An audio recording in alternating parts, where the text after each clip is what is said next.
in fear. There are no more heroes here. There are no more heroes here. Muscle and family just plain fear. No one to save the day. I'm gonna do it my own way. There are no more heroes here. Muscle and family just plain fear.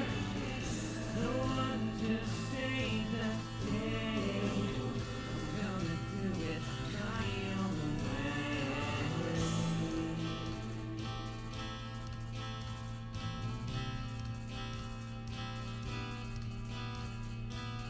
As I rush to the side, gonna have to get out of my mind.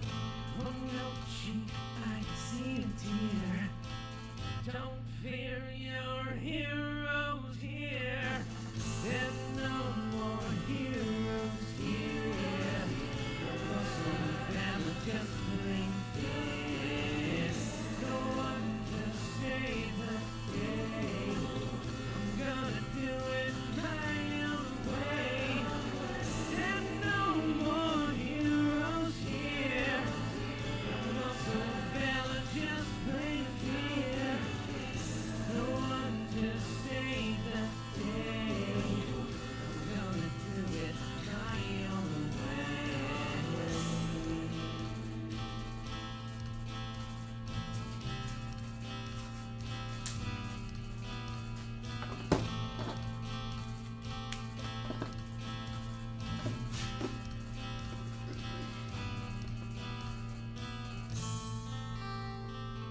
Good afternoon, ladies and gentlemen. Welcome and congratulations. Y'all are here for the final day of Teen Driver Education, the Hernandez Driveway.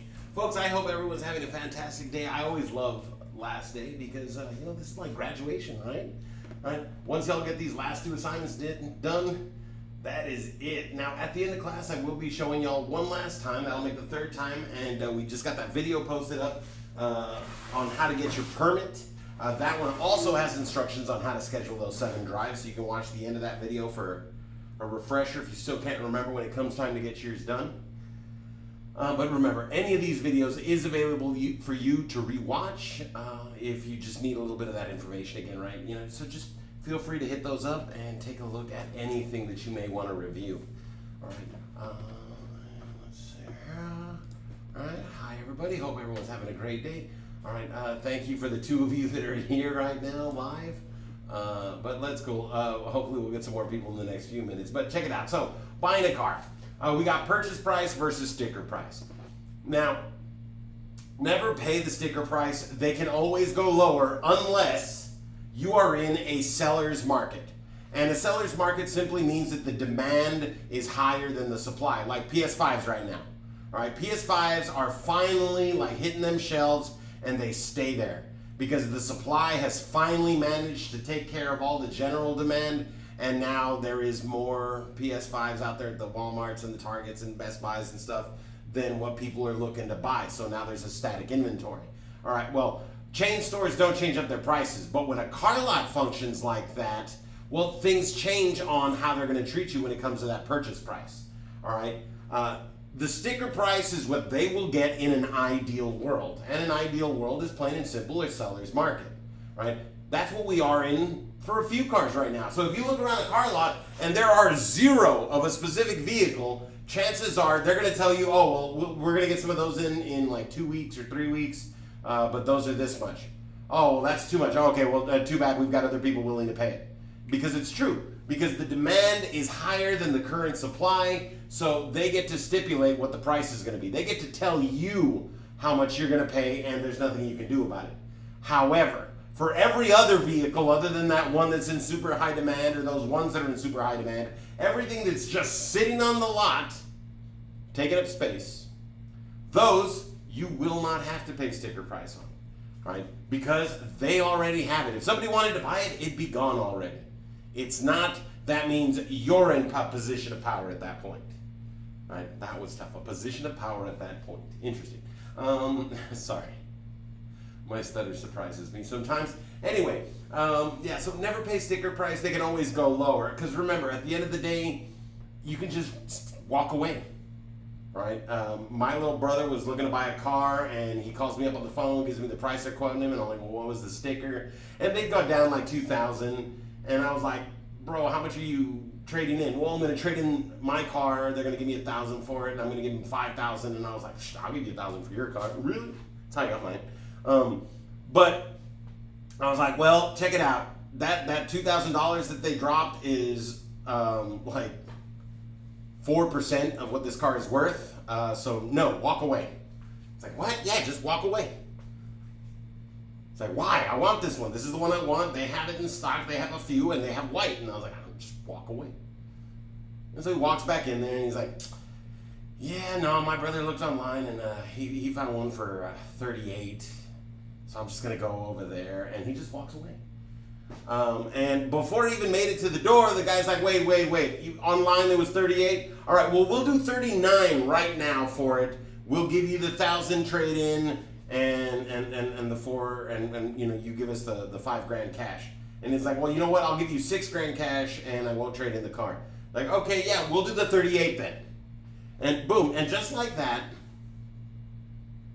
they dropped the price $10,000 on his car because he was willing to walk away. But the simple fact of the matter is that had they not done that, well, he could have still gone somewhere else and then come back to look at it again. Now, the second time he looks at it, he's in a lower position of power, but still probably would have gotten them to go down more than that $2,000 because they would have been like, all right, he really wants it. Let's try it again. All right? So don't be afraid to walk away.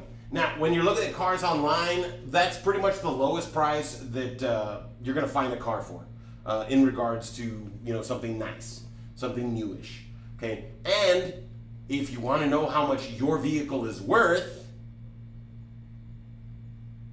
try to sell it online. Try to go to one of those online retailers and see how much they'd be willing to pay you for your car. Because if nothing else, you know you can get that much. So ask for $1,000 more, ask for $500 more, ask for $200 more, depending on how much they're telling you your car's worth. And if someone's willing to give it, fantastic. If not, you know that online retailer will give you at least that much. Never take less than what they'll give you because you already know the baseline. It's like if someone tells you, yeah, you know, I'll give you $20 for this, and you're like, nah, let me think about it, and then someone else a week later is like, hey, I'll give you $15 for it. You're not going to jump on that and be like, oh yeah, definitely. No, you're like, wait, I have a guy that'll give me $20 for it. No, it's okay, I'm good. All right, be like that when it comes to selling your cars, and take care of your vehicles, folks, please. All right, so financing. Unless you have the cash to buy a vehicle outright, which not very many of us do, but occasionally it will happen. All right, you're going to have to get yourself a loan. All right, now the loan consists of 3 things. Your principal, that's the amount of money that you are attempting to borrow. All right, your APR, that's the amount of money or the amount of interest they're going to charge you every year for the money that you borrowed. All right, it's higher in the beginning. You pay much more towards the APR in the beginning. Why? Because you owe more, and so they're giving you or hitting you up with interest charges on more. So at the beginning of buying a car, most of the money seems to be going to interest. Once you get that price down to like halfway or lower, that's when you see that the price or the principal amount is getting paid off a lot faster, right? And the last factor is, you know, the total amount. All right, the lower your APR, the lower that total amount is going to be. The lower your principal, the lower that total amount is going to be. All right, so if you're looking at a $30,000 car and they're offering you 5% interest, that's 5% of $30,000. All right. 10% of $30,000 would be $3,000. 5% would be half of that, $1,500. That first year, they're going to hit you with $1,500 worth of extra charges. All right, that's $125 a month. It's a bunch of cash. All right. So you want to have a lower APR. The lower your APR, the less you're going to pay overall, because that's just the first year, and then you have the second year, and the third year, and then the fourth year, and then the last 2 years is about as much as one of the previous years. So, but yeah.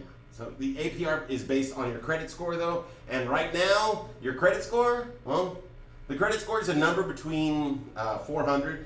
400 is like, or I'm sorry, 200. 200 is like, if you give this person money, they will run off with it and you will not hear from them ever again. And if they want a service from you, charge them the most you can charge for a deposit because they will never pay. That's what gets you a 200, right? All the way up to an 850. An 850 is considered the new, like, perfect credit score. Used to be 800, but times have changed. More agencies are reporting, and credit scores are going up. All right. But that number lets companies know how good you are at paying for your bills and services. All right. If you pay late, you don't pay at all, your credit score goes down. Every late payment or every missed payment costs you points on your credit score. Okay. But if you pay on time, you gain a few points. Okay. Missing is like dramatic. It's like. It's like parent behavior when you've been good, you haven't done anything all summer, and then like you're 30 minutes late to curfew and they just overreact. That's what missing a payment's like. It's like that overblown reaction. You're like, hey, whoa, and it takes 6 or 7 months to recover from that singular incident. Well, that's exactly what credit's like.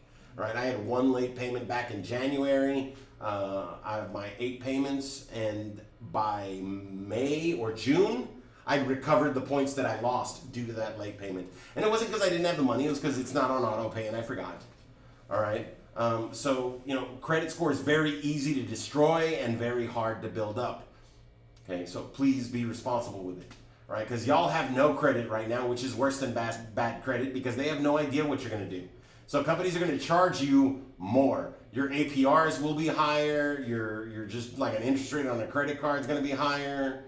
And those things are dangerous, all right? I messed around with some credit cards when I was 18, and when I was 40, I had to pay one of those off, and I had to pay like 3 times what I had spent on that card to pay the card off because of late fees and stuff, or they were going to take me to court.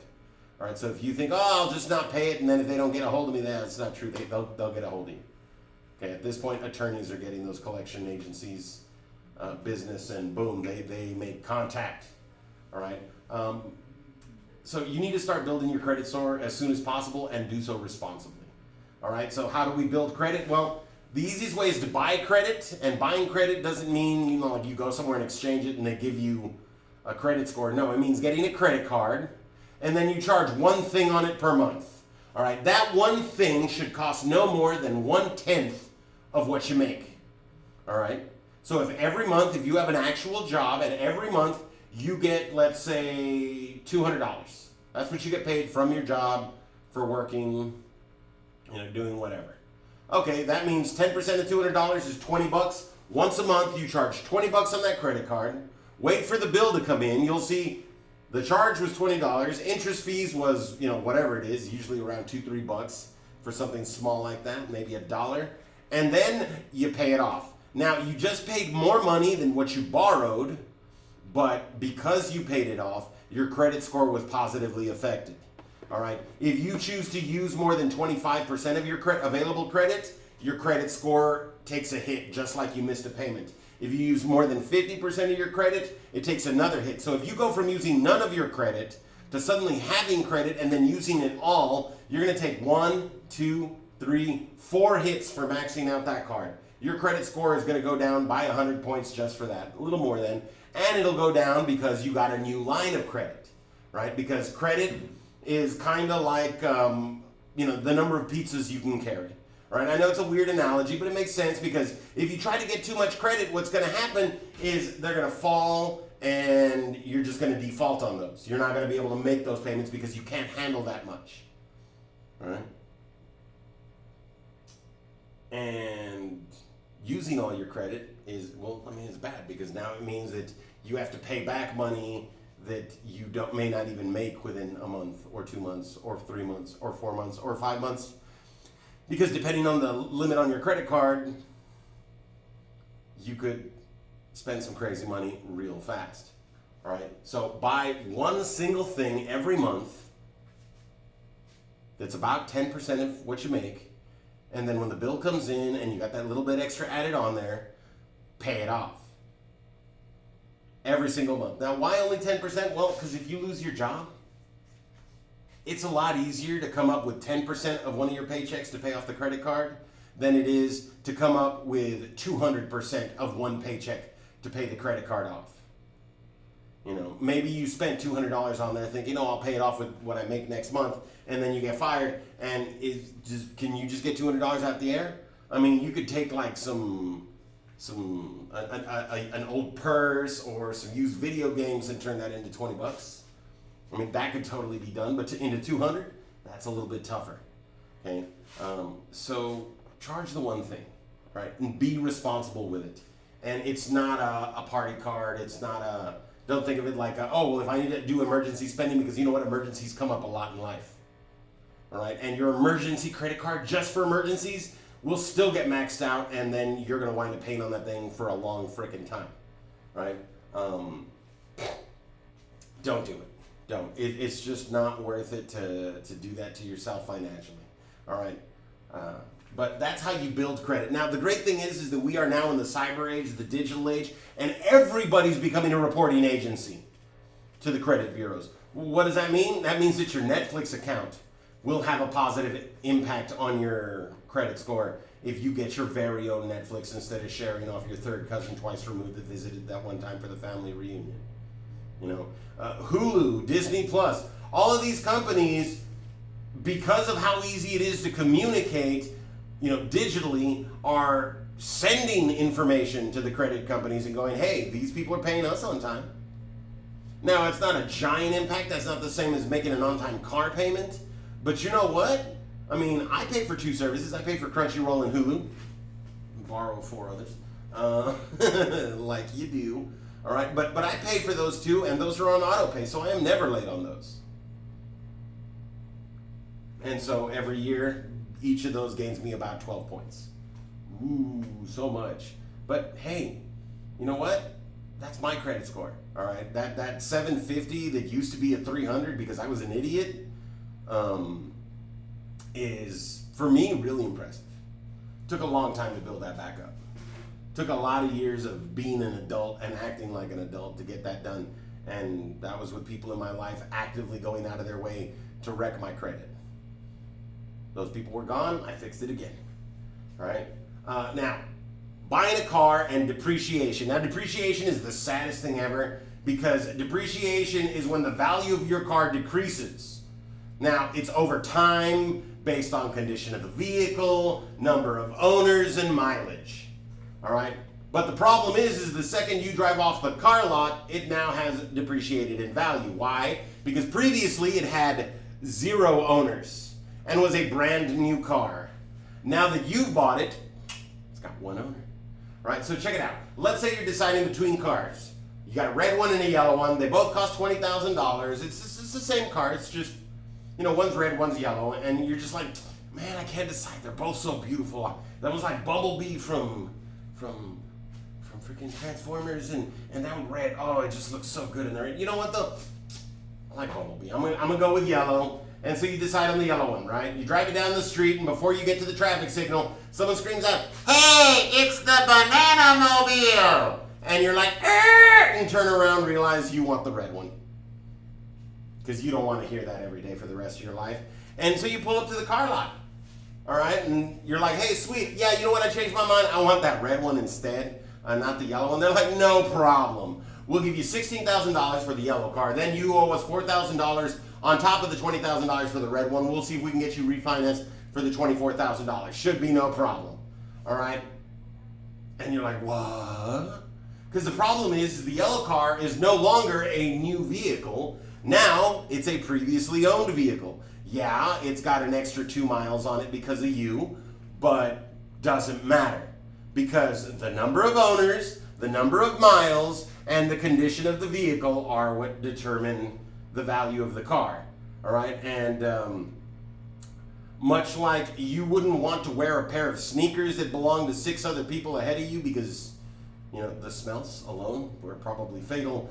You don't want to own a car that's had a whole bunch of owners because my fiance is a great example of this. I take very good care of my car. The other day, my fiance asked me to check something on hers, and I opened it up. And you ever gone into an abandoned building and seen that layer of dust that makes you go, no one has been in here for a very long time? That's what under her hood looked like.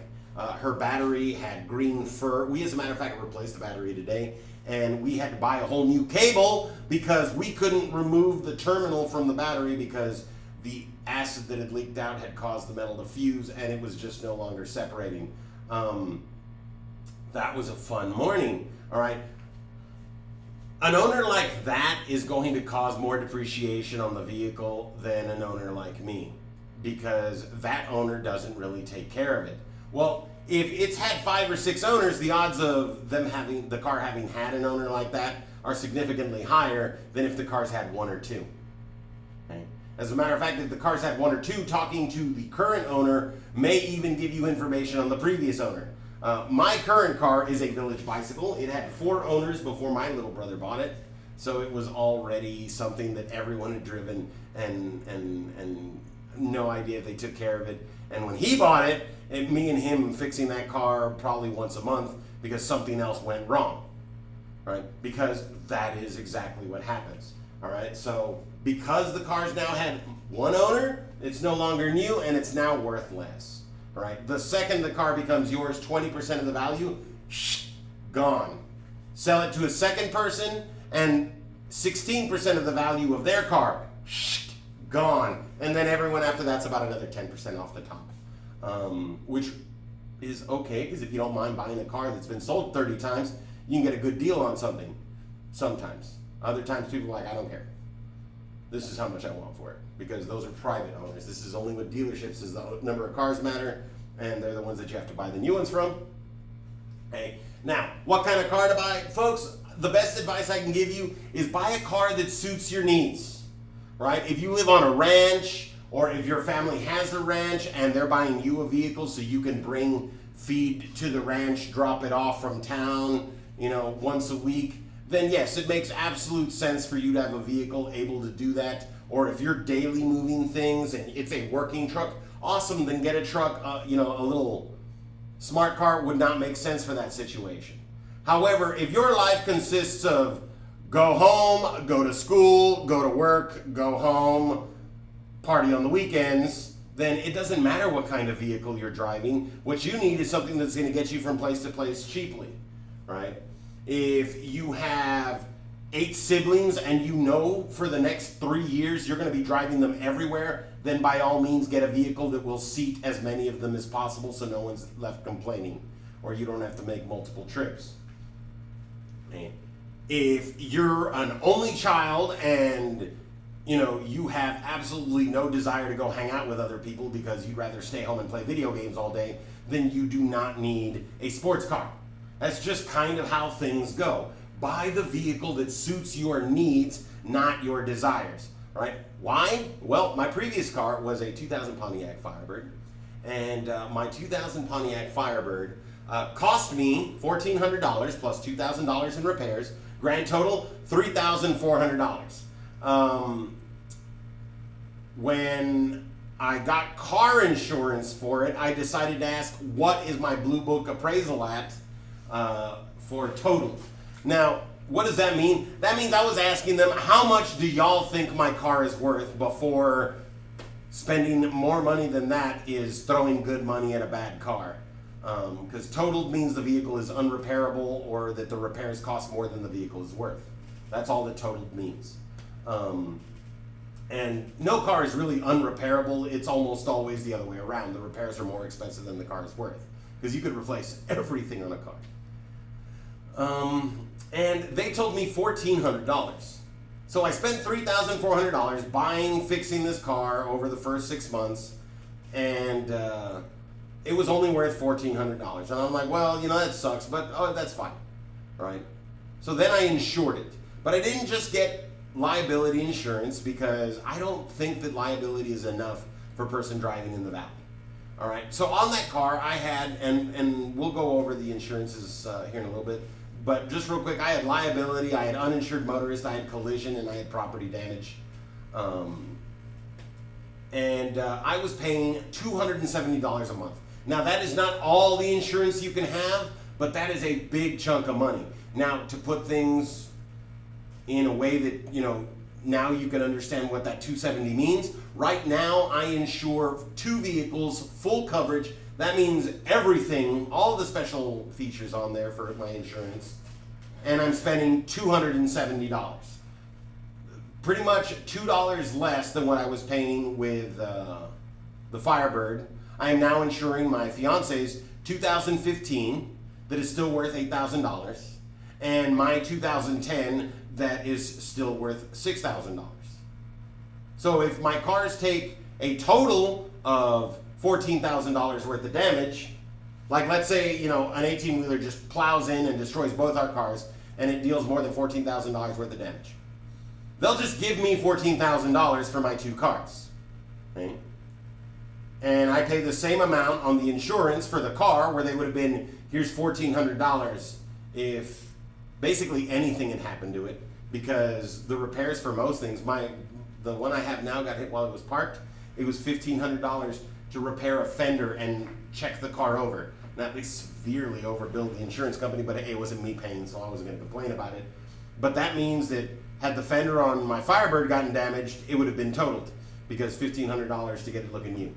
All right. Now, now smaller cars are going to be more fuel efficient, but not offer as much comfort and safety. And when they say safety, it's not about safety features, because small cars usually have very high crash test ratings. What they're referring to is in the event that the giant vehicle, the 18-wheeler, the Ram 15 billion, the Ford Raptor hits you, that's what they mean by less safety, because small car versus big car is going to win that fight. All right. Larger cars are more comfortable, but they are less fuel efficient. All right. Your engine size, the more cylinders you have, the more fuel you use. An 8-cylinder uses twice the fuel that a 4-cylinder does. But vehicles that are huge and require an 8-cylinder engine are also going to increase the amount of fuel use. Whereas a small car that uses an 8-cylinder engine, it's going to get translated into speed really aggressively, but it'll use less fuel because weight is a factor. So bigger vehicles with bigger engines use the most fuel. Smaller vehicles with the smaller engines use the least fuel. Find the balance in there that works for you. All right, 3 cylinders, as long as you're not, you know, someone who's got their heart set on drag racing, 3 cylinders are kind of amazing. 30, 40 miles to the gallon is super sweet. You know, going to the island on 2 gallons of gas and coming back on 2 gallons of gas, $10. You know, that's kind of impressive, because it took $5 back when gas was just $1 in my car back in college to do that. So the fact that you can still do it for 10 in the right car right now is kind of sweet. But that also means that you get to go do more things and you get to drive further on the gas money that you put in, so you'll be spending less money on that gas money. Overall, those smaller cars are going to cost less, and they're going to be less expensive to maintain, right? If you've got very little cheddar coming in, if you don't have that full-time job already that's making you some serious money where you can handle that big league car insurance and that big league gas cost, go with something smaller. Once you're successful and money's no longer a problem, then get the car that you want, because then you'll be able to maintain and fix that car if something happens to it. Whereas right now, you're going to be struggling just to make sure that everything is taken care of for the requirements of making payments, maintaining car insurance, keeping fuel in the cars, tires, things like that. All right, and I just went to O'Reilly's today. Everything's gone up in the last couple of years. That jack that used to be $40 I told you about is now running about $60. Freaking headlight bulbs, $18 a piece. Used to be 10 just a couple of years ago. So, you know, things are tough. We need to make sure that we spend our money intelligently. And then automatic transmission are more common, and they change the gears for you, but they also incur more wear and tear. Standard cars are more difficult to drive, but because of that fine-tuned control that you have over it, the vehicle's going to be in better shape after, you know, that high mileage. So those vehicles maintain their value longer. They drop a little, or pretty much the same right at the beginning. The number of owners still has that effect on them, but the condition is definitely going to be assumed to be better than an automatic car of the same mileage, because it is. I mean, unless you don't know how to actually drive standard and you're finally got it in this second. That happens. You hear that kind of grinding noises. It's terrible. All right, now, leasing a vehicle. All right, if you want to be balling in a brand new car all the freaking time, then leasing is the way to go for you. All right, because leasing a car is like leasing an apartment. It's long-term renting. All right, now you can lease a car for 3 years, and then at the end of those 3 years, you take that car, you give it back to them, and boom, that's it. And then you go around, you pick yourself a new car, you lease another one, you give them $1,000, you know, that down payment you got to give them, whatever it is. And then you just make your monthly payments and you're good, right? Now, the advantage with this is that you're always going to have a new car, but the disadvantage is that you will never own the car and you'll always have a car payment. The other downside to leasing is normally there are mileage restrictions, and those can get a little crazy. If you put too many miles on the car, you will have to pay more. And depending on the amount that they stated per mile, a friend of mine leased a car, didn't pay attention to what he was getting. His dad had gotten a nickel a mile. Well, my friend got a quarter a mile. So when he put 1,000 miles on his car, that's $250. And he thought that it was going to be 50. Right? He was not happy. And that was just for 1,000. All right? Another person I know, but they had the money to do it. They were just very upset.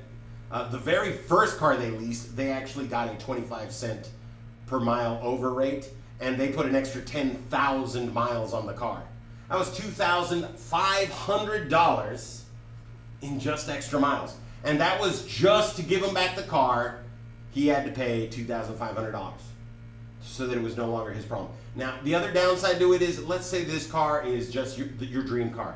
This car has always performed perfectly for you. You know, people love your car is comfortable, everything's exactly what you like about it, and you're like, you know what, this car is the car for me, I want to keep this exact one. Hey, I want to buy this car now that my lease is over. They're like, hey, no problem. You gave us $1,000 down, you gave us $9,000, but $4,000 of that went to the interest. So you gave us $5,000 towards the principal. The car was worth $20,000 new, so just give us $14,000 and you can have this car. And then you look over at the lot at another car that's the same model year, the same value, probably has less miles than yours, maybe even the same color, and you're like, but that one says it's only 10. Well, yes, sir, but that one, if you buy it, will have had 2 owners. This one has only had 1 owner, so it's worth more. But I'm that 1 owner. I know. That's how it works. So, you know, leasing a car, you're going to wind up paying the most for it. You're going to pay for it like it was still brand new if you decide you want to keep it.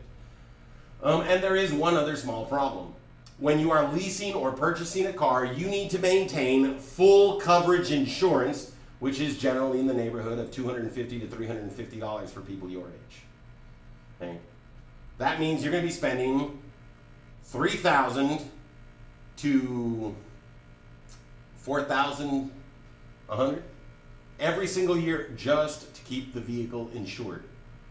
Okay? That's not counting the payments. That's just to keep the vehicle insured. You may be making the same amount in payments, and you may be, well, you'll definitely be putting at least that much in fuel. All right? Stuff gets expensive, folks. So careful with the leasing. Now, insurance. All right. Every state has financial responsibility laws. Here in Texas, the minimum required insurance on a vehicle that you own is liability. That's for the state. Okay. And basically that just means that you're proving with liability insurance that you can pay for the damage you may cause to another vehicle in an accident.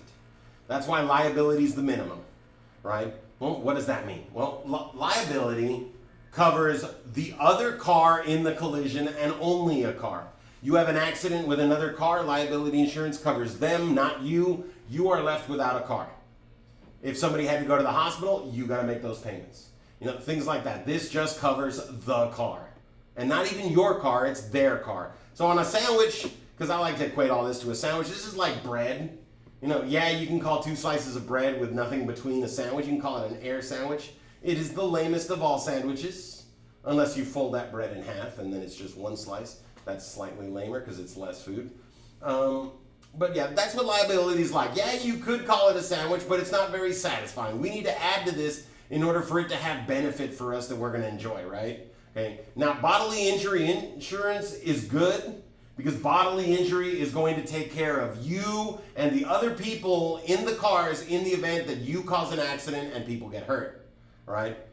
But it really doesn't do a lot for you, only if you're hurt. You still don't get a car. All it's doing is taking care of those medical bills that you would have had to pay. And yeah, that's helpful, but not so much for you in the right now. In the long run, yes, it's helpful because having to pay someone else's medical bills sucks. All right. Now, the next one up is property damage insurance.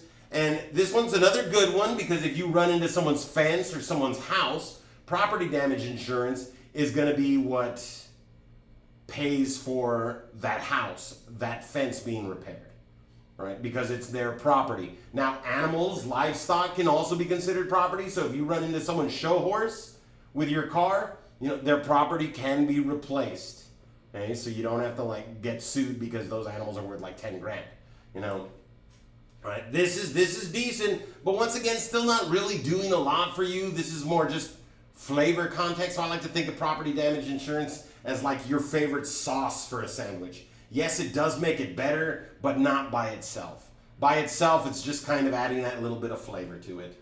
All right, and then medical payment insurance. This is like pickles. We're getting into something because medical payment and bodily injury are different. Bodily injury could be like $8,000, $7,000 because everyone went to the hospital, got some scrapes and boo-boos, a couple ambulance rides, some bandages and like 3 ibuprofen. Boom, that right there is like $1,000 at a hospital.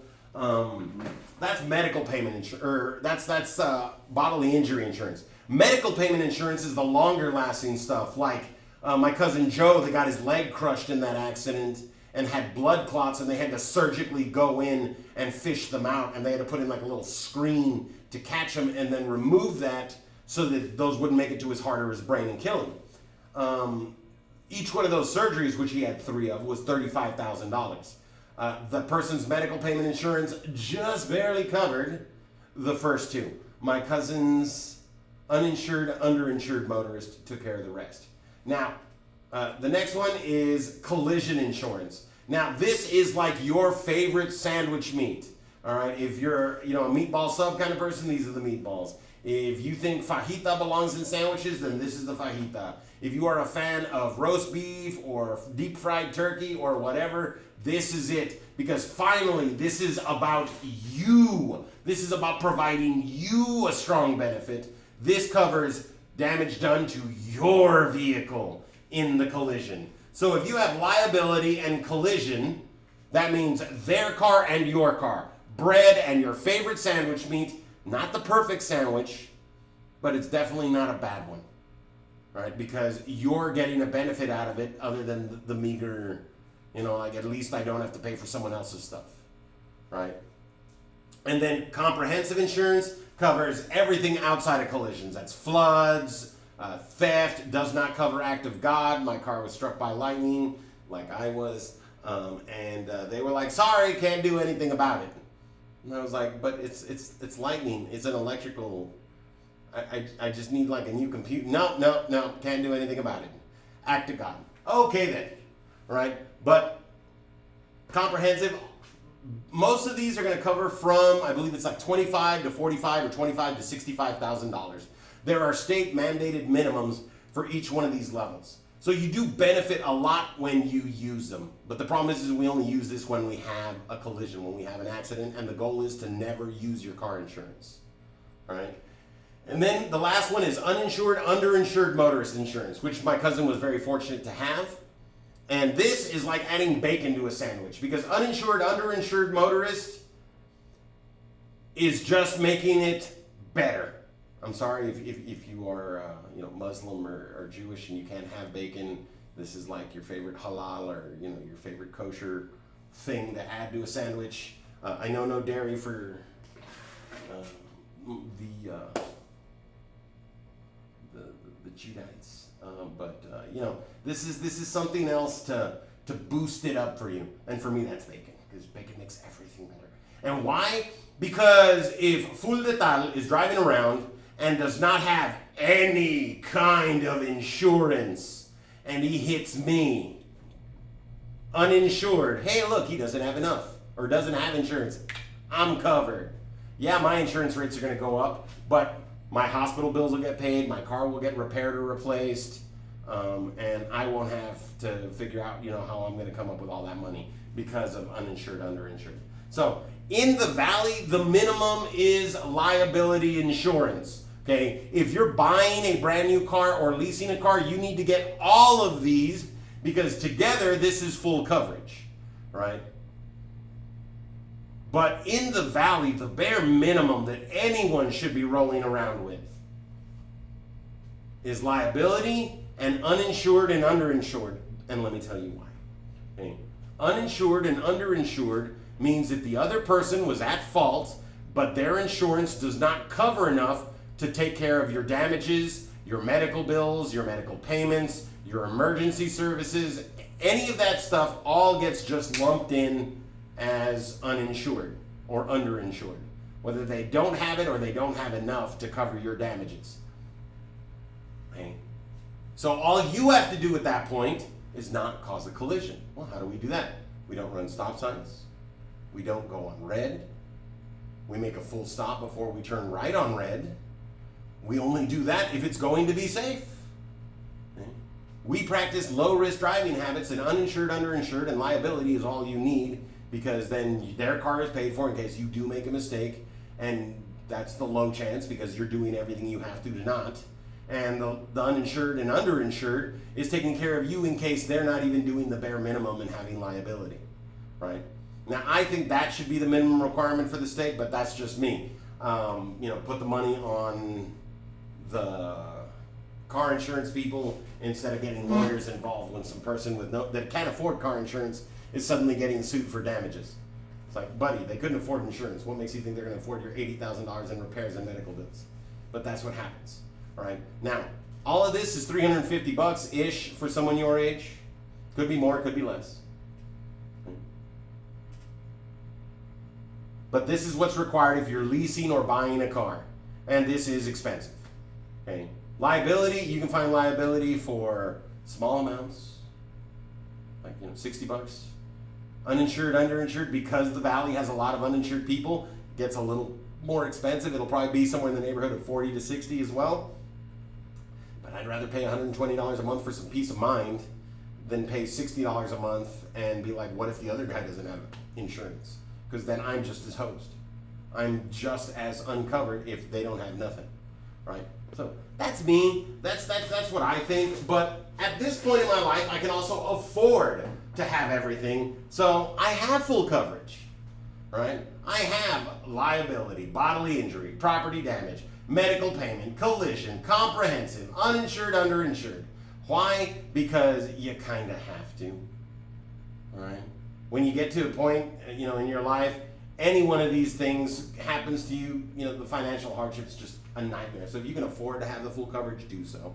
All right, about a third of what I make a month goes on it, but it's well spent money. Okay. And yes, folks.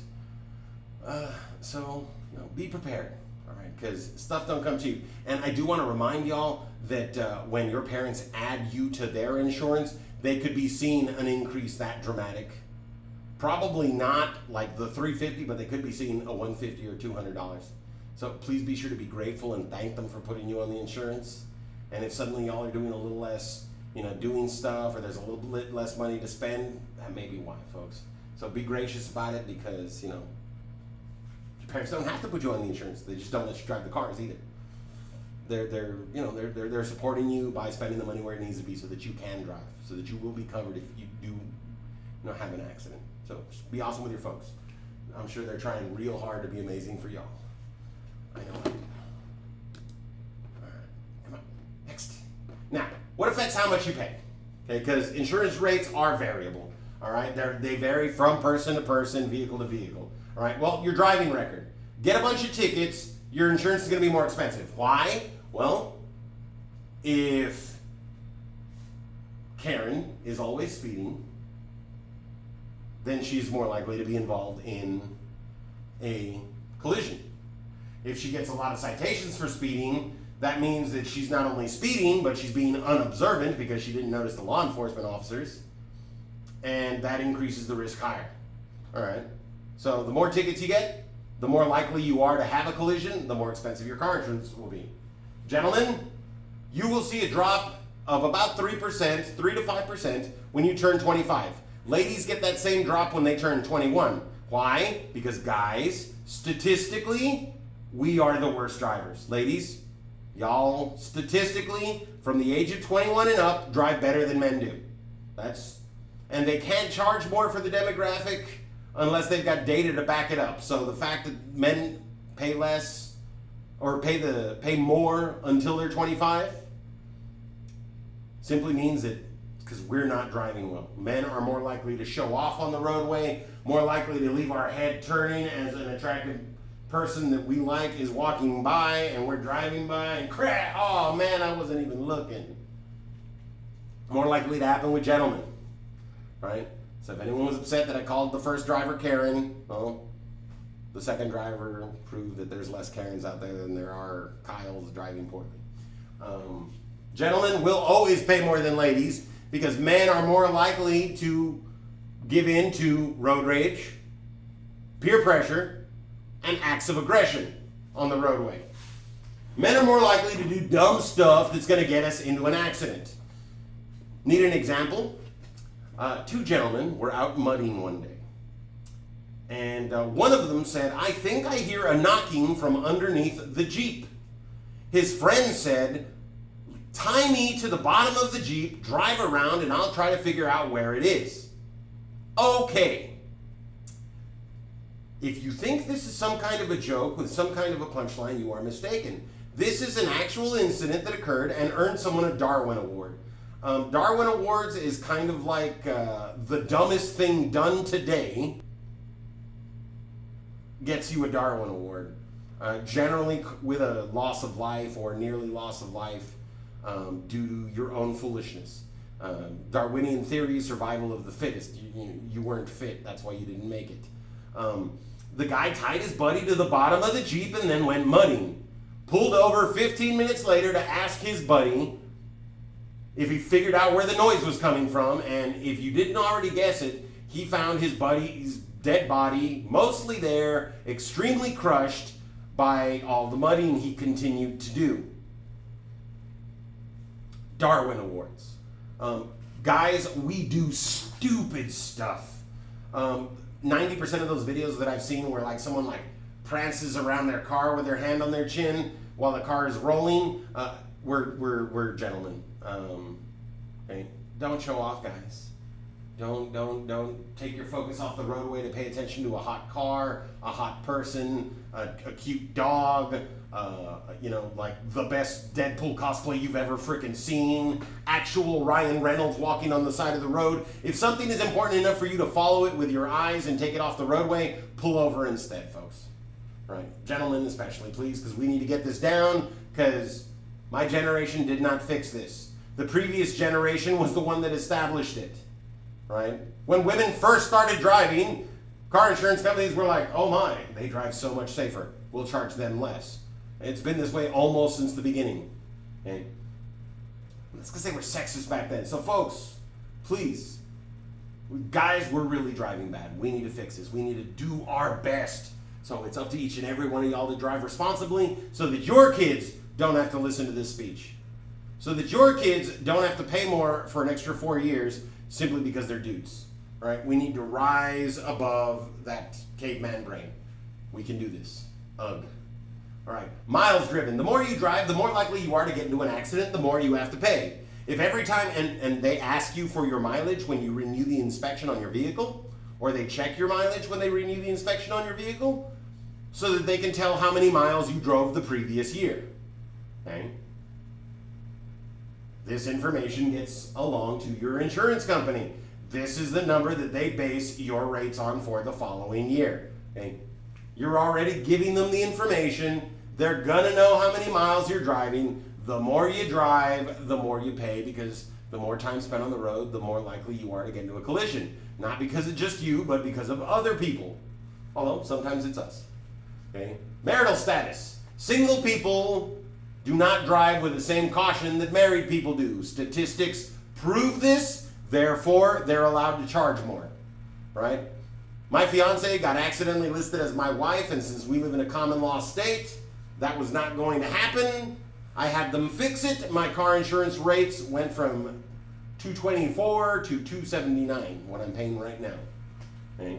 or $272 what I'm paying right now, because her status went from my wife to my other, because there's no discount for fiancés, right? So yes, it does make a difference, and the difference is kind of big. All right. The types of vehicles: sport cars cost more than SUVs.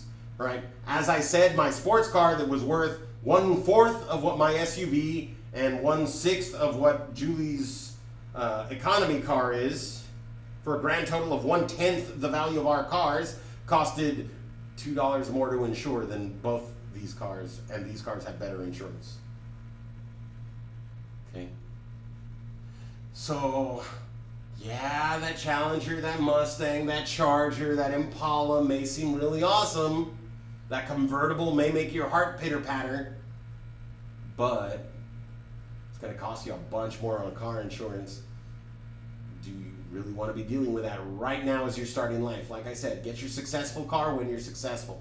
Right now, let's start with something that's going to let you survive, something that's not going to be a drain on your resources. All right? Because if you get a car with a $300 payment and $300 insurance, and you got to put $300 in gas in it, that's already bad enough. We don't need to complicate things by making it a $500 insurance and taking that up to $1,100. We really don't. All right? The color of your vehicle, red, blue, and yellow, pay more than white, black, or silver. The reason this is because fleet vehicles are generally white, black, or silver, and red, blue, and yellow are more bright and visible. So your eye is going to be drawn to them faster. That's why we use those colors regularly in life when we're trying to get people's attention. Stop signs are red to get your attention. That banner right there is yellow to get your attention. The bullet points are yellow to get your attention, right? My shirt is blue because I love Doctor Strange, and this is the shirt I wanted to wear today because my name is Steven and I too am strange. All right, but they're more visible, they're more vibrant, therefore more likely to receive citations, more likely to be targeted by car thieves. Yeah, that too.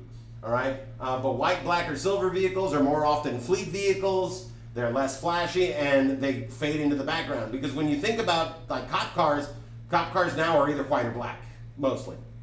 Okay, there's that one organization that uses that goldish color. All right, and then the guys in the green trucks. Okay, but hospital vehicles, white. Medical, like doctors, buy a lot of black and silver cars. Just a ton of black and silver cars.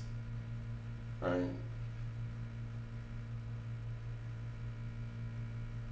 So it affects it. So two identical cars. Let's even make them the worst choice possible. Let's say you're getting two Lotuses, right? You got a yellow one and you got the black one, because the Lotus always comes in yellow and black, or black. Those are two colors that will just forever be available on that vehicle.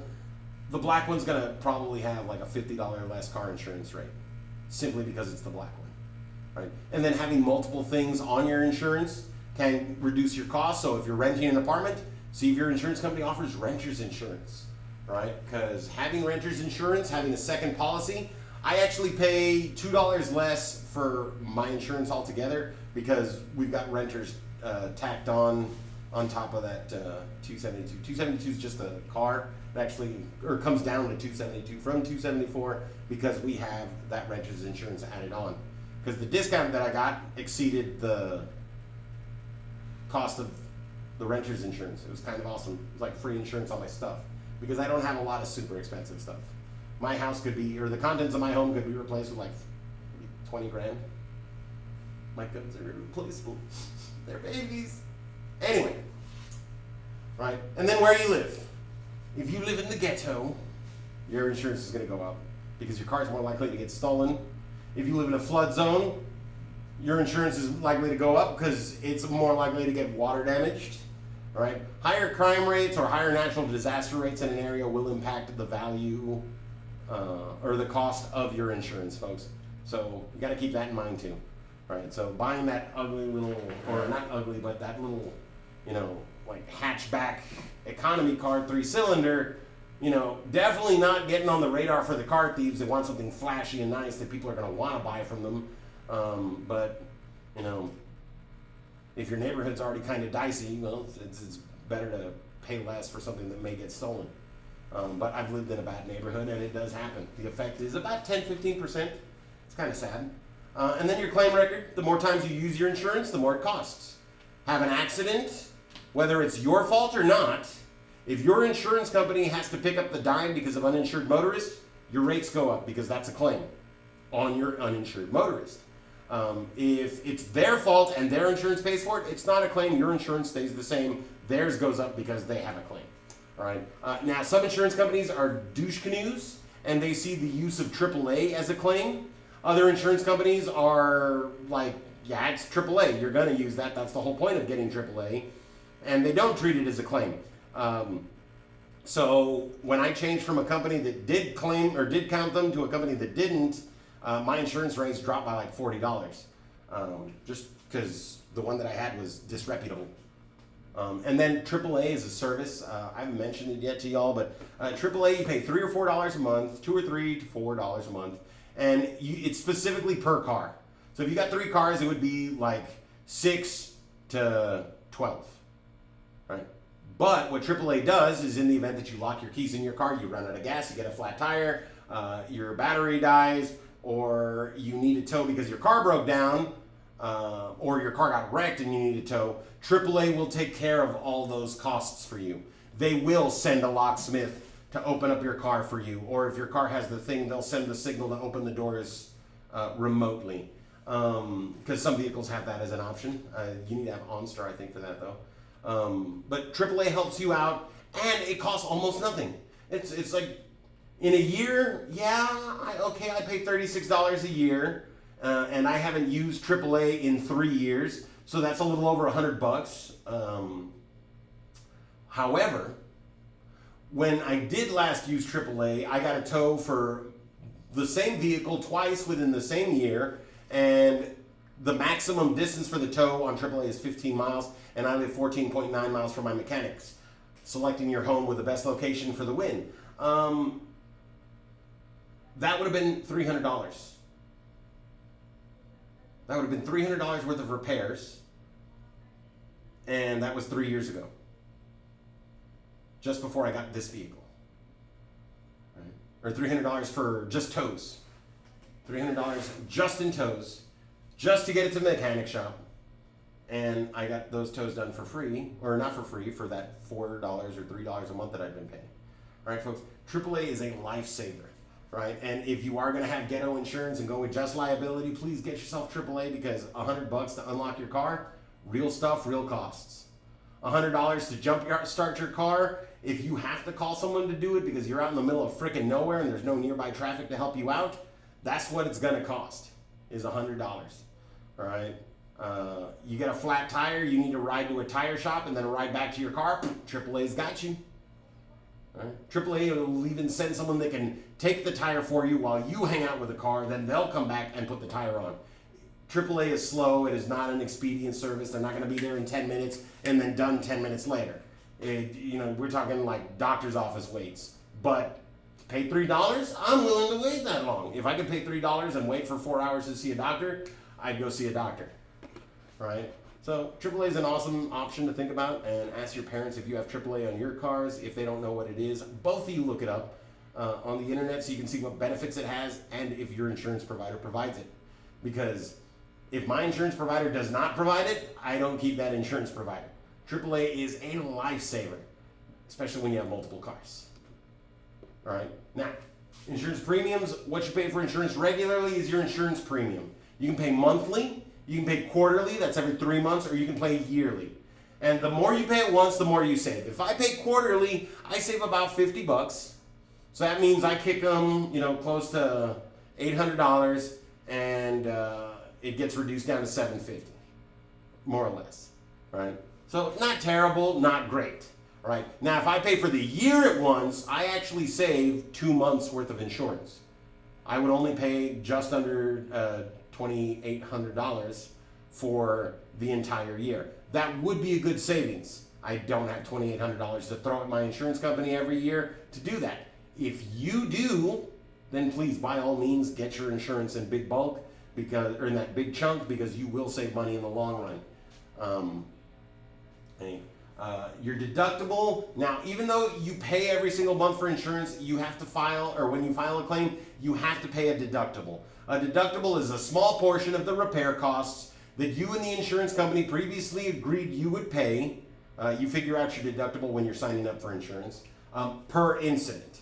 All right. So let's say you get into a car accident and cause $4,000 worth of damage. All right. Sounds terrible, but don't worry. That's the total cost. You only have to pay the deductible. Okay. You pay $250 a month for insurance and have a $500 deductible.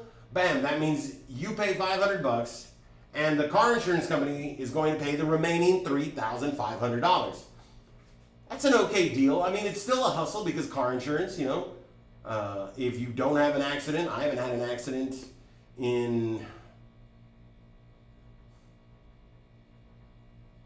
23 years. And I've been paying car insurance that whole time. Well, no, I didn't pay for car insurance for like 6 months because I didn't have a car at that time. But other than that, 22 and a half years worth of money has gone to them, and so the deductible. The deductible is that portion that you still have to pay. I don't like it, but oh well. Now, you could pay $300 a month and lower your deductible to $300 per incident, or you could choose to pay $200 a month, and these are just for instance numbers, not actual figures, and have a deductible of $800. And deductibles have actually shifted. It now goes $500, $300, or $1,000. But here's the deal. You got to figure out which one's going to be best for you. Because yes, it's easier to pay $50 more a month than it is to come up with an extra $500 or an extra $300. But are you getting the benefit out of it? Well, if your deductible goes down by $200, but you're paying $600 more a year, there is no benefit. That's just throwing good money away. All right. Now, if your deductible goes up by $300 and you're paying $600 less a year, well, then maybe it's worth it. Definitely looks a lot better than the other way around, where you still wind up paying more money per year, even if you have one accident. Now, when you have multiple accidents within a year, you definitely want a low deductible, because the one deductible can be hard to come up with, right? It really can. So I have a master strategy for it, like I do many things in life. And my pro tip, the smart thing to do to take care of a deductible is every month, put away money in an envelope that says deductible or emergency repairs. Now, one of these days I really should bring in the envelope that I have. I have an envelope hidden away in my home that has $1,000 in it, because we have 2 cars and our deductibles are both at $500. And in the event that we crash into each other, I know that's a real low chance, but in the event that we crash into each other, we'll need a deductible for both, so we have that much money put away. Right? And that envelope is specifically for emergency car repairs or deductible. Now, what happens if my car breaks down and I need to fix it? Well, I have $1,000 put away. Right? I fix my car, I continue to work, I do not struggle with coming up with that money because I was smart and I put it away ahead of time. Little by little, it did all happen in a month. And as a matter of fact, it took me about a year and a half to put away $1,000. But I was able to get it done, and y'all will be putting away less and have less bills breathing down your neck while you're doing it, so hopefully you should be able to get it done faster. The sooner you get it done, the sooner you're secure, because then you have that money for those car repairs, or in the event that you have that accident. And once you spend that money due to an accident or car repairs, what do? We fill it back up. We get it back up to that deductible amount. So determine, is there a need? If you have a couple accidents in a year, you definitely want the lowest deductible possible. All right? Simply because, $800 is tough to save up in 3 months, in 4 months. Right? And if you have a couple accidents in a year, that could be the distance, the time between the two. Okay? But do that. And then if you know you're the sort of person that'll go out and buy yourself an awesome new purse, a great pair of jeans, a great jacket, maybe go to the club and get, bottle service for your friends on your 21st birthday with all that money, and you want to make sure that you don't have it with you so you can't do silly stuff like that, well then, awesome. Find someone that will not touch that money to hold on to it for you. Now, My parents are a perfect example of who not to and who to. My mother would starve to death with $1,000 of my money in an envelope because she would not want to touch my money because her ego does not let her depend on others. If she falls down, she gets herself back up. If she needs help, she doesn't care. She'll get herself back up because that is who she is. Right? My dad, on the other hand, is help me with everything. He's an okay guy, not a great dad. But the thing is that if I gave him an envelope with $1,000, first time he needed money, he'd be like, oh, I got these $1,000 that belong to Steve, but it's all right. He's a good driver. He won't have an accident. So he'll use that money. And then I'll be like, hey, Dad, my car broke down. I need that $1,000 I gave you to hold on to so I can get my car fixed. I'm going to have to owe you that, son. But here, let me see if I can help you fix the car. Because he wouldn't have the money to give me. So if you do understand that you cannot be trusted with your cash, then you need to choose someone to hold it, and maybe that's a financial institution. You know, money in the bank in an account you hardly ever access is a lot safer than money in your primary bank account or money in your pocket, money in your hand, right? You go get a $1,000 CDI. I don't know, but you know, find a way to make sure that that's secure and there. Hide it from yourself. Have someone hide it in your house for you, and then call them up. Hey, where'd you hide it? I don't remember. Oh no! No, seriously, just like find a way to make sure that you don't spend it and keep that money there, because as an adult, coming up with $500 can be tough, especially depending on the time of year. I had a car breakdown in December, basically ruined Christmas for my kids, and then my aunt and both of my oldest brother and my little brother came in and saved Christmas for my kids.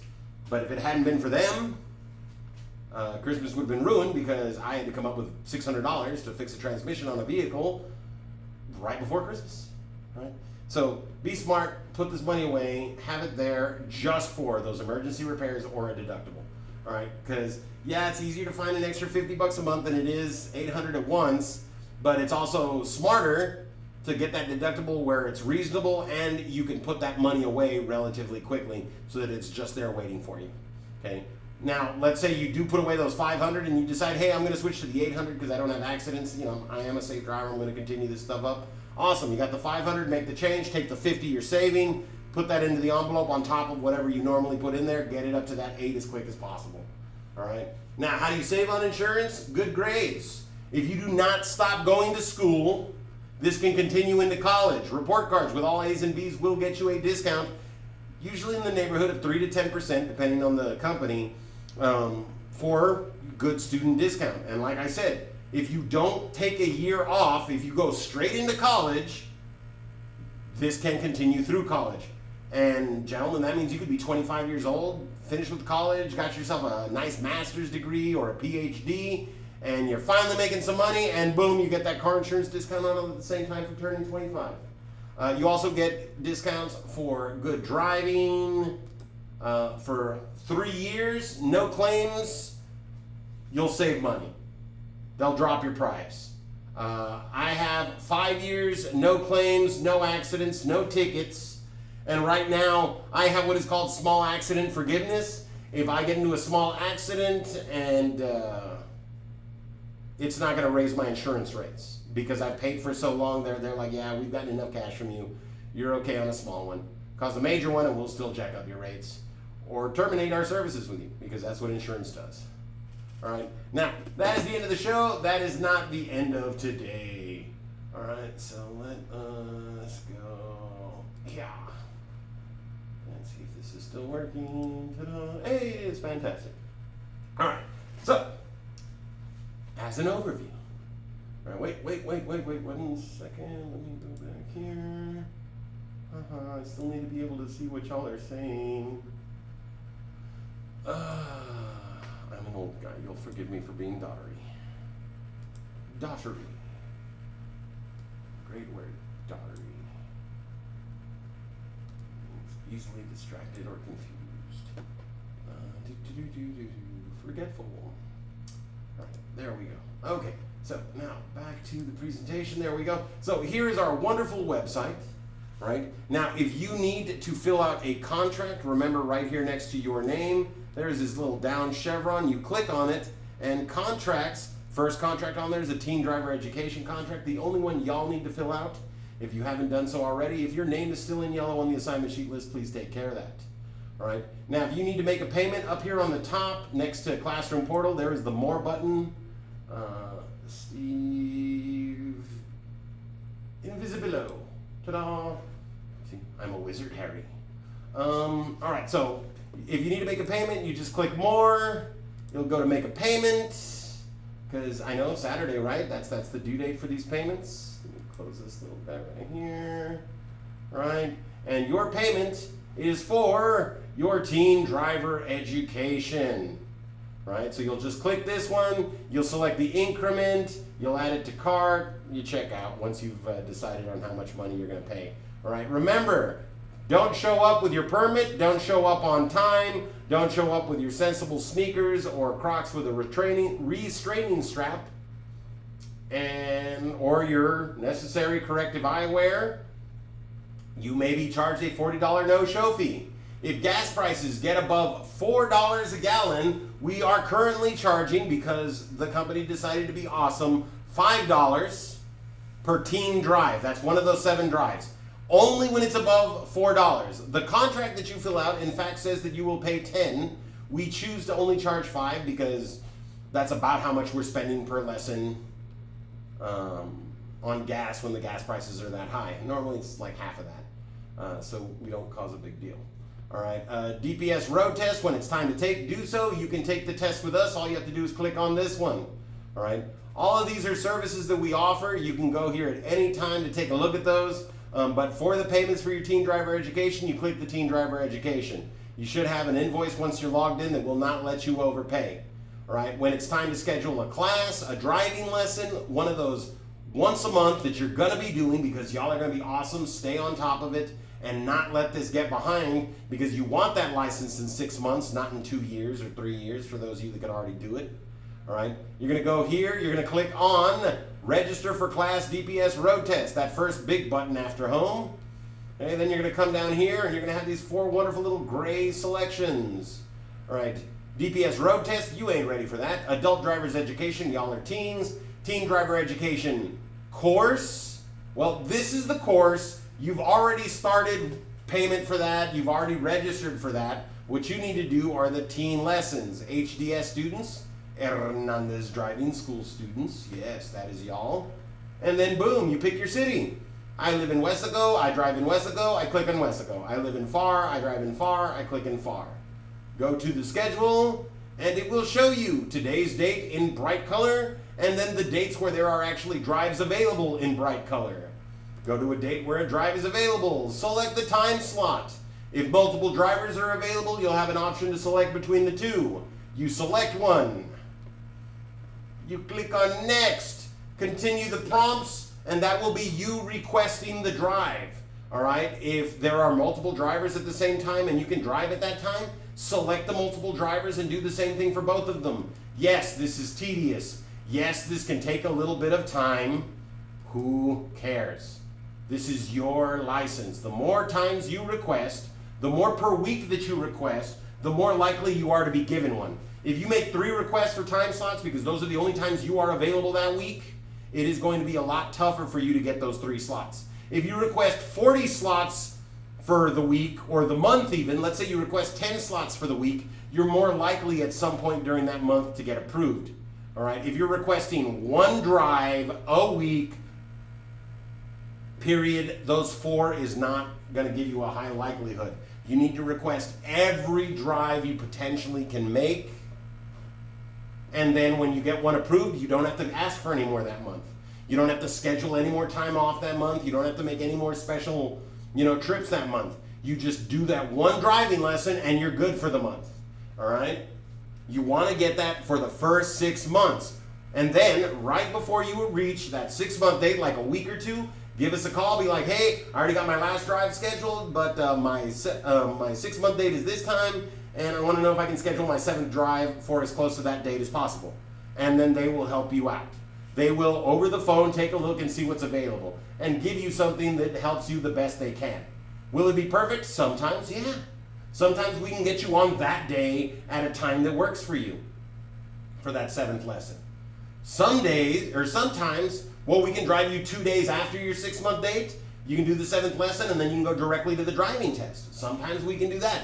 Other times, I'm sorry, the nearest thing we have available is going to be 2 weeks after that or a week after that. Because that's how it is. But if you've been awesome with the first 6 lessons, you got the 1 a month, and you're trying to get that 7th one, give us a call. We'll be awesome and we'll help you out. All right? Because that is what our staff does. Our staff really does help a bunch. But you got to be doing your part. And they can check. All right? Don't say, oh, I've requested like 40 drives and I haven't gotten approved yet this month. Because then they'll go, no, and they'll click, and they'll be like, you've requested 9 and you didn't get approved this month.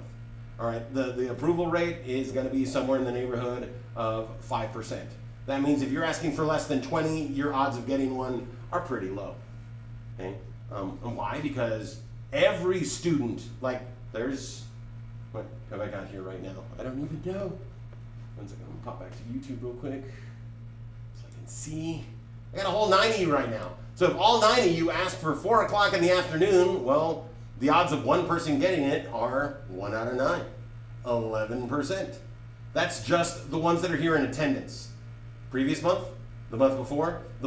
I mean, people are working on their 6 months. They should be getting 1 a month. That means that there should be students from the last 6 classes asking for drives still. But because people put them off, because people delay it thinking, oh, I'll get it done over the summer and then don't, there are people from over a year ago that are still working on getting their lessons done. So please stay on top of it. The sooner you get the 7 drives done, the sooner you get to drive. But these are all you. Okay, we can't schedule them because we don't know when you're free, and we're not going to put you in a situation where we're like, well, show up this day at 4. I'm at school at 4. We don't care. $40 no-show fee. You didn't show up. We're not going to do that to you. You have to let us know when you can come in. Once it gets approved, once you get that email confirmation stating your drive was approved at this time with this driver at this location, then you got the drive. Set an alarm, set a reminder for the day before, the day of. Make sure you make it on time. 5 minutes late, you may not be able to drive because we have to drive you 55 minutes out of the hour. So try to be on time or early, right? Being as much as 6 minutes late or 10 minutes late, and you're definitely not going to be driving. Right? All right, folks. And then I'm going to give my outro and Steve's sage advice. Why? Because that's it, folks. All right, y'all have learned, y'all have seen, y'all have done, and y'all have succeeded. Many of y'all took that test and just smoked it. No problem. Others of y'all took that test and maybe it took you a second try, but you still succeeded. All right? Y'all are ready. All right? So now you just got to finish up these last couple assignments, get that 1 through 16 all knocked out, make sure that DPS test is done, get that permit, and start getting those lessons. All right, folks, because welcome to adulthood. Glad to see you here. This place kind of sucks, so be careful and, watch out for everyone. Because we all got to make this world a better place every day. And we all have to dedicate ourselves to doing no harm. And that means harm to this person too. All right, because last month I was just in a month-long depression and I could not snap myself out of it. And I was being terrible to myself. And it took a good friend to remind me that I'm in control. And that I do good in this world. And that I am, someone that has a positive impact in this world. So remember, every day do no harm, or every day make the world a better place. But first, do no harm, and that means do not harm yourself, do not harm others, do not harm the world we live in. Every day make that choice, make that decision, make that change to be the best that you can be. Because that power to change, power to choose, power to be is all you, folks. It's all you. We can stop the cycles of neglect, of abuse, of violence, of all kinds of things by simply telling ourselves that we will not be part of it, that we will rise above it, that we will do what we have to. Because, and I'm paraphrasing a bunch of things and people, but the most evil thing that you will ever see is a good person standing aside and doing nothing. Okay? Because when you know something is wrong, it's up to us to make sure that that wrong does not continue. No matter how small we feel we are, we have that power to make great change in this world. Right? And sometimes it just takes someone to stand up and say, hey, you know what? That guy's with me. You don't mess with him no more. Because when my friend did that for me back in junior high, when the guy that I didn't even know yet did that for me back in junior high, that made my life better. And the day that I found out that he did that was also the day that I found out that I lost him. But he was a hero. He was my hero. All right? And y'all can be that kind of person for somebody. You know, say hi to a neighbor that's always sitting by themselves quietly. You know, go run the lawnmower with that old man's yard that never seems to be able to get out there and do it himself before it gets too bad. You know, talk to the person sitting by themselves. You know, learn to type faster. Freaking learn how to take care of your car. Learn how to balance a checkbook. You know, learn how to plan a budget. Learn CPR. Learn to do anything and everything you have the opportunity to, because no one will ever say, man, this is the most worthless skill in the world. I am never going to use it, just after they've used it. But not knowing how to do something is a detriment on yourself. All right? Now, that's it for class. If you are not interested in Steve Sage advice, you are more than welcome to go. If you are interested in Steve Sage advice, it's not too much, it's not too long. It's about 10 minutes. All right? And the first lesson that each and every one of y'all deserves to know, needs to know, because I did not learn it in time. I did not learn it until I had already made a mistake a half a dozen times and put my life on stall. So the first lesson that I have for y'all is, why do we fall down? We fall down so that we can get back up and prove that we got what it takes to keep going. All right? Good example, when I was in college, shortly before my first car accident, about 2 months before, or a month before, I guess, my grandfather passed away while I was at school. I was actually at a pizza joint, having won a Team Jeopardy type thing with the Anime Club. And we were celebrating with some pizza because, you know, we'd gotten the club some awesome stuff, some funding for you know, like getting more games and movies. It was very cool. And my half-brother, Alex, just bursts into the restaurant, and I look at him, and this guy has been there for me approximately 0.001% of my life. And this guy has put me ahead of himself never. And this guy would not come looking for me unless someone died, and that's exactly where my brain went. Like, oh my God, who died? And then I saw the look on his face. He just didn't want to tell me. I saw that he was kind of upset that he found me, because now he was going to have to let me know what happened. And I just looked at him and I'm like, Huelito? And yeah. And they just took him from Huelitas, and Mom's there already, and gone! Now, when that happened, I was destroyed, and I gave up on myself. I told myself that his passing and my grief was more important than my education. So what did I do for the next 2 months? Instead of paying attention to my studies, I wallowed in misery because I felt guilty that I hadn't seen him soon enough or recent enough. It had been 2 months since I'd seen him when he passed away, and I love my abuelo. Like, my Uncle John was as close as it got to, like, you know, a dad when it came to being at home, but my abuelo is the one, my grandpa Beto, is the one that taught me to be a man. He's the one that was there for me when I was little. He was the one that just showed me how to be a good person. He was the one that loved his whole family with his whole heart. He was the one that showed me to be me. And I used him as an excuse to quit on myself. So don't do that. When life gets hard, when life gets tough, when you feel like the weight of the world is on your shoulders, go and brush your shoulders off. Stand up and keep going. Because we fall down just so we can get back up and prove to ourselves that we've still got what it takes to keep going. Do not let life's obstacles stop you, slow you down. Right. Rule number 2, lesson number 2, You deserve better. What does you deserve better mean? It doesn't mean that you deserve the finest things in life. It doesn't mean that everything has to be perfect in the world around you. What it means is the people that you choose to interact with, the lives that you bring into yours, and the circles that become part of your circle. You deserve the very best people in that. All right? Having a friend that does nothing to drag you down does just that. Okay? A person that makes fun of us. I had a cousin that I just stopped talking to just like that because one day I got tired of it because every time it was douchebag, douche nozzle, jerk, and those were the nicer things that he called me. Every single time he talked to me, instead of using my name or primo or anything like that, it was an insult. And you know what? I did not need that in my life. And sliced that cake and threw it out the window. 4 years, didn't say a word to him, didn't answer his calls, did nothing, and my life was better for it.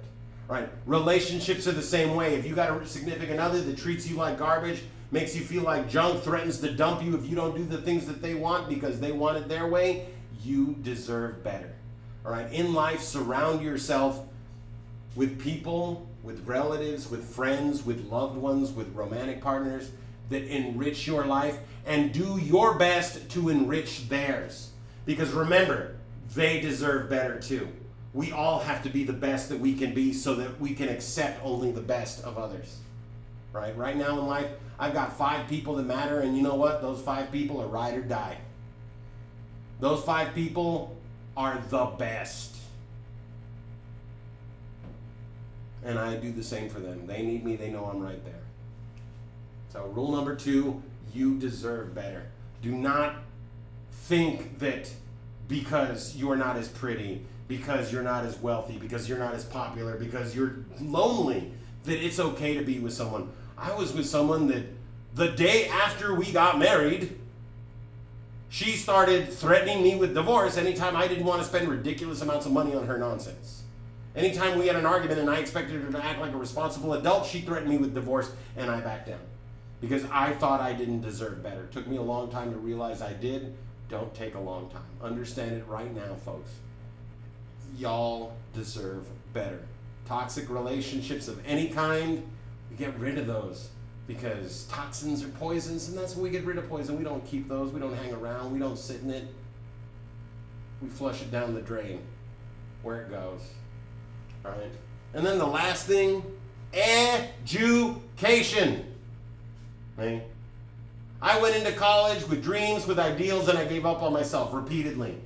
My grandfather died, I gave up on myself. I stopped studying, I stopped doing my work, I kept going to school, but because I wanted the social interaction. I didn't get my grades, my financial aid got pulled. Right? I finally get my financial aid back after years of struggling with college because I wanted to do it right, I wanted to do it again, I wanted to get it done. And what happens? My gallbladder ruptured on final days. And instead of studying and doing what I had to be ready for those tests 3 months later when classes started up again and I could finally go take those tests to see how my semester ended, I gave up on myself. I quit on myself. I did not make the right decision. And I was like, oh, it's been so long. I used it as an excuse, as a crutch, and I laid on the floor instead of getting myself back up. And again, I lost my financial aid. Now, education matters, but get a degree that matters. You want to be a phlebotomist, you want to be a graphic designer, you want to be a computer programmer, you want to be a doctor, you want to be an engineer, you want to be an architect, you want to be an RN, you want to be a plumber, you want to be a welder, you want to be an auto mechanic. Get the degree that gives you that job. Because being an English major, well, my friend Andre, with a PhD in English, a master's in English, was managing a bookstore that went out of business. Not because he was a bad manager, but because it was not Barnes & Noble's that he was managing, and they got put out of business by the bigger business. And what did he do after that? I have no idea, because he had to move away and go live with some relatives because he couldn't get a job down here with his degree in literature. Get a degree in a job or in a career that is focused. My fiance is going library sciences because she wants to be a librarian. That is a degree that comes with a specific job. Biology, English, science, literature, communications. aren't always focused or aren't focused degrees. Those are all broad general degrees and don't offer a job specifically that you can do better qualified than anyone else. The more training, the more experience, the more expertise you have, the more valuable you are to a company. Okay? I have struggled most of my life because of the mediocre jobs I can get without my degree. All right? But my biology degree is not going to get me any better. Okay? But I made the mistake. I didn't have somebody tell me, focus, laser vision, target, don't give up on yourself. And that's what y'all got to do. Y'all got to make sure you give everything you got to finishing that education, because the more education, the more money. You want to be miserable, you want to be struggling to buy a house when you're 50 years old like I'm going to be, then don't go to college. Try to make it on minimum wage. I can promise you, I can guarantee you it does not work. But the more educated you are, the more difficult it is to get someone with your specific level of qualifications, the more valuable you become to a company and the better that you get treated to. All right? Someone that's not special, someone that can be replaced like that, treat you like garbage.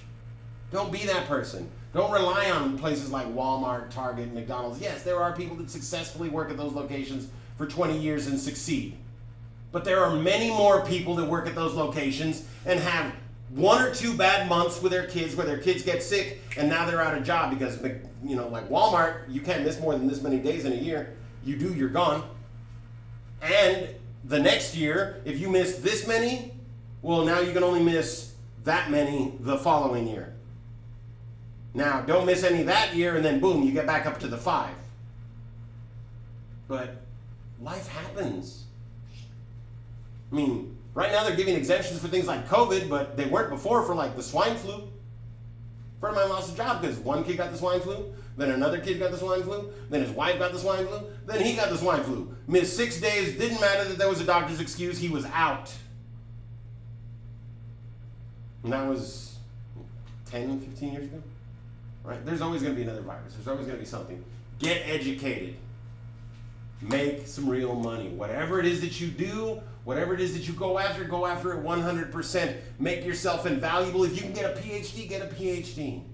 Right? If you don't know what you want to do, check out that military. That ASVAB will let you know exactly what you'll be good at. Even if you don't join the military, just taking the ASVAB, that test that places you in the different jobs you could get there, will tell you where you will be good, because they figured out a long time ago, you put someone in a job that they're going to be good at and will enjoy, they're going to be happier and they're going to do a better job. And that's what the ASVAB does, is it figures out where you'll most likely be happy and what you'll be good at. And it finds that awesome point in between. My problem was that it was like, well, what do you want to do? And I was like, well, I want to do this. You can't do that. I want to do this. You can't do that. And I was like, well, I don't want to be in a closet for the next 40 years. I'm done. And that was it. I didn't join the military. Should have done it. Should have done it just for that GI Bill. Oh, and in Texas, we also have something called the Hazelwood Act. If you sign up for the military, you do your term down here. If you don't have another direction in life, the military will give you the Montgomery GI Bill. The state of Texas will grant you the Hazelwood Act. The Hazelwood Act pays for hours, not money. So if you get accepted into, say, Baylor, where the school is more expensive, the Hazelwood Act will pay for the hours that you take, not restrict you on money. That's awesome. That is fantastic, because 145 hours is 145 hours at any school in Texas, even if it's the most expensive. The Montgomery GI Bill is a price tag. You can spend this much money on school, right? That's a benefit not every state has. So, for those of you that have no direction, that's a great way to start, because you'll figure out what you like, what you're good at, and then you'll be able to build a real career out of it, because you'll have the opportunity to go to college. And be smart with your money, folks. Above all else, everything else. Every dollar you save is much better than those 10 that you spend. It really is. Because when you want something real, that's when that comes in. All right. Now, folks, that's it. That's for me. Thank you so much for joining us. It has been an absolute pleasure. It's been a privilege. It has been an honor to be your instructor for Teen Driver Education, the Hernandez Driveway. And on behalf of everyone here at Hernandez Driving School, thank you for choosing us. Okay, we know we've got legacy families that are sending kids our way because we do a good job and we care. We've got friends talking about us because we try to do our best and we care. But at the end of the day, we care, folks. And so thank you for becoming a part of what we care about. Thank you for joining us. Thanking you for being here. Everyone, y'all have a fantastic school year. Be safe, be well. I hope your Halloween is amazing because that's just around that corner. All right? And thank you so much for giving me the opportunity. Thank you for letting me be your instructor. All right? Everyone, we will be getting the final homework assignments posted today. Everything is due by tomorrow. Please do remind your parents that final payment for courses is due tomorrow. If they need additional time, have them call the office and let us know when we can expect. If you've already paid, how can you get your permit? All right, we've got a video on there that Joey posted. That Taryn posted. Let's see, I am still here. Let me go to it. But yeah, it's Joe posted Taryn posted a video that Joey made on how to get your permit. Plain and simple, you're going to take the certificate that we issue you. If you've already paid in full, we should have already gotten you a certificate if you've already taken care of that DPS exam. All right. If you haven't, please call one of our offices and request and ask, if your certificate is ready for pickup. All right. Let me see if I can find this video so I can show y'all which one. There we go. All right. So, boom. This video right here, posted by Taryn 2 days ago. All right. Tells you exactly what it is that you need to get together to how to get your permit. Through the DPS, and it also again goes over how to schedule those appointments using our booking calendar, or request those appointments using our booking calendar, because it's not scheduled until we confirm it for you. So you can watch that, and that'll explain exactly how, but you just get everything from the packet ready together. You make an appointment at DPS, you go drop off the documentation with at least one parent with you, preferably the one who the bills are in the name of. If not, let us know. We'll get you an affidavit of residency, so that that parent doesn't have to go. And then the other parent can take you, and then they check your eyes, they stand you in front of the screen, please look up at the camera, click, perfect, move on. And they have your terrible driver's license picture, because I think they enjoy that stuff. Find joy in life, right? Well, that's what they do, so that's where they find their joy. So yeah, that's all you really need to do to get your permit, is just get everything from this sheet right here on the left side of that preview. If you get all of that stuff ready, go submit it to the DPS. They'll give you your permit. And the only thing you need from us is the certificate of completion, and you get that for completing the DPS exam and paying for the course in full. All right, so watch that video, very informative. But that's it, folks. That is our time today. Unless we have any other questions, issues, or concerns, anything else that I can help y'all with? Let's see if I can, my hair to.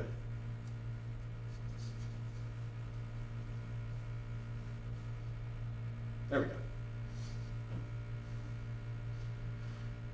Bless you, my child, for I have sinned. Sorry, just wanted to let my hair down. Where do you get the certificate? Call our office. The number is on our banner right here for the intro.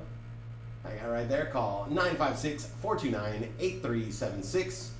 Select the location that is where you registered through. So if you're from FAR or that side, select the FAR. If you're from Weslaco or this side, select the Weslaco.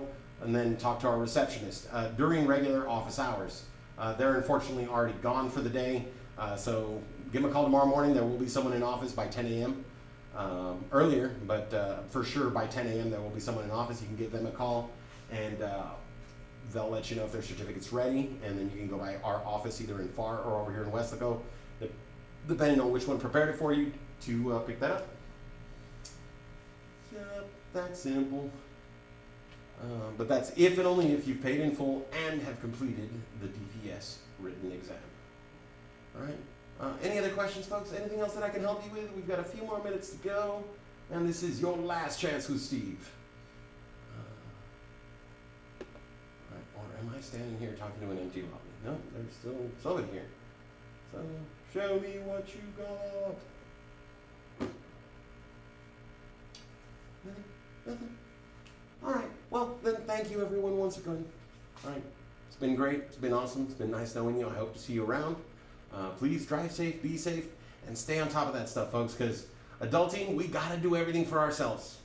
All right? So don't make excuses. Take responsibility. Step up and get this dang license knocked out, because the freedom that it comes with is amazing. And yeah, it's awesome. It really is. All right, you are very welcome. Y'all have a wonderful school year. Have a very happy and safe holiday season for all the upcoming holidays. And, you know, I'm going to go watch Nightmare Before Christmas because we're almost there. All right. Bye, everybody. Thank you so much. Deuces.